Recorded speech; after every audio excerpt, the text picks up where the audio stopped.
Semua orang tahu Indonesia itu kaya raya. Tapi, kenapa negara adidaya seperti Amerika dan Uni Eropa sampai ketar-ketir, bahkan sampai menggugat kita ke Organisasi Perdagangan Dunia, hanya karena kita bilang, stop jual bahan mentah? Ini bukan tentang politik. Ini tentang cuan. Keuntungan yang bisa bikin negara kita kaya raya dalam waktu singkat. Rahasianya ada pada strategi yang digagas Menteri Bahlil Lahadalia dan pemerintah. Hilirisasi, atau bahasa kerennya adalah The Great Economic Strategy 2026. Strategi ini yang sedang kita bedah habis di episode Mau Cuan Dong kali ini. Mari kita mulai dengan analogi paling sederhana. Bayangkan Anda punya resep kue paling enak di dunia.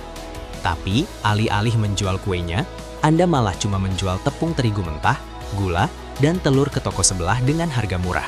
Inilah yang terjadi pada Indonesia selama puluhan tahun. Kita punya cadangan nikel terbesar di dunia, mencakup lebih dari 25% pasokan global. Kita punya bauksit, tembaga, dan timah melimpah ruah. Kita ini ibaratnya adalah supermarket bahan baku nomor 1 dunia. Tapi, nikel mentah yang kita jual ke luar negeri itu harganya cekak, sekitar 1.500 hingga 2.000 dolar per ton. Ini yang kita sebut nilai tambah rendah. Kita mengekspor bahan mentah. Kemudian, negara seperti Tiongkok atau Jepang mengolahnya menjadi stainless steel atau yang paling seksi, prekursor baterai kendaraan listrik. Ini namanya kita mengalami deindustrialisasi. Kita memberi pekerjaan ke pabrik negara lain, kita memberi cuan besar ke pengusaha negara lain, sementara kita hanya kebagian sisa. Inilah sindrom penjual tepung murah yang membuat negara kita, meskipun kaya sumber daya, selalu merasa kurang. Inilah titik awal kenapa strategi hilirisasi menjadi kartu as Indonesia. Apa itu hilirisasi? Sederhananya, ini adalah upaya wajib bagi semua investor, baik domestik maupun asing, untuk tidak lagi mengekspor bahan mentah, tetapi harus memprosesnya di dalam negeri. Inilah inti dari strategi ekonomi 2026 yang disuarakan oleh Bahlil Lahadalia. Contoh nyata adalah pada komoditas nikel. Saat kita menjual nikel mentah, kita hanya dapat 2.000 dolar per ton. Ketika kita mewajibkan nikel diolah menjadi nikel pig iron, nilainya langsung naik sekitar 6.000 dolar per ton. Dan ketika diolah lebih lanjut menjadi ferronikel atau bahkan nikel matte yang merupakan bahan baku baterai, nilai ekspornya bisa mencapai 25.000 hingga 30.000 dolar per ton. Ini namanya multiplier effect, keuntungan yang berlipat ganda.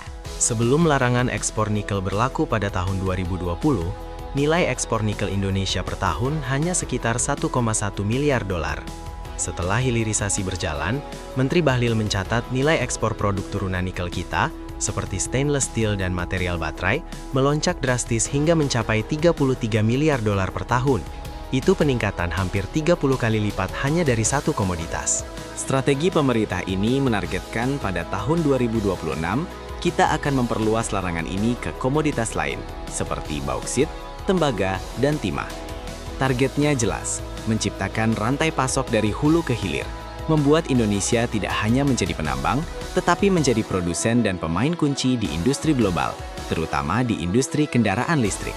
Sekarang, mari kita jawab pertanyaan awal. Kenapa negara-negara Eropa sampai menggugat kita ke WTO? Seolah-olah kebijakan ini adalah ancaman besar. Jawabannya adalah kontrol supply chain. Indonesia bukan sekedar produsen nikel biasa. Kita adalah raja nikel dunia. Ketika Indonesia, dengan cadangan 1/4 dunia, memutuskan untuk menghentikan ekspor bahan mentah, itu bukan sekedar mengganggu satu pabrik.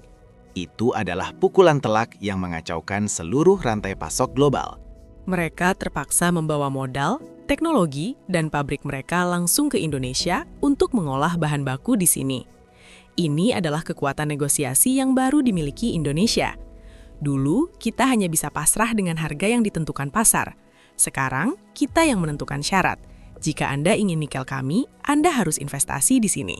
Keuntungan makro dari hilirisasi akan terdistribusi ke ekonomi mikro Anda melalui 2 jalur utama, stabilitas fiskal dan penciptaan lapangan kerja berkualitas. Dolar yang banyak ini membuat nilai tukar rupiah lebih stabil. Analogi sederhana, ketika rupiah stabil, harga barang impor seperti komponen handphone, obat-obatan, atau mesin pabrik juga cenderung stabil dan tidak melonjak gila-gilaan. Pekerjaan yang membutuhkan skill pasti menawarkan gaji lebih tinggi. Ini adalah upaya struktural untuk menaikkan rata-rata pendapatan penduduk, mengurangi angka pengangguran terdidik, dan secara perlahan membuat gaji UMR di daerah tambang atau industri tidak lagi terasa cekak untuk membeli rumah. Jadi, jangan sampai ketinggalan informasi penting seperti ini. Klik tombol subscribe di bawah dan nyalakan notifikasinya. Karena di Mau Cuan Dong, kita akan terus bedah rahasia-rahasia ekonomi yang bisa bikin kita semua cuan. Sampai jumpa di video selanjutnya.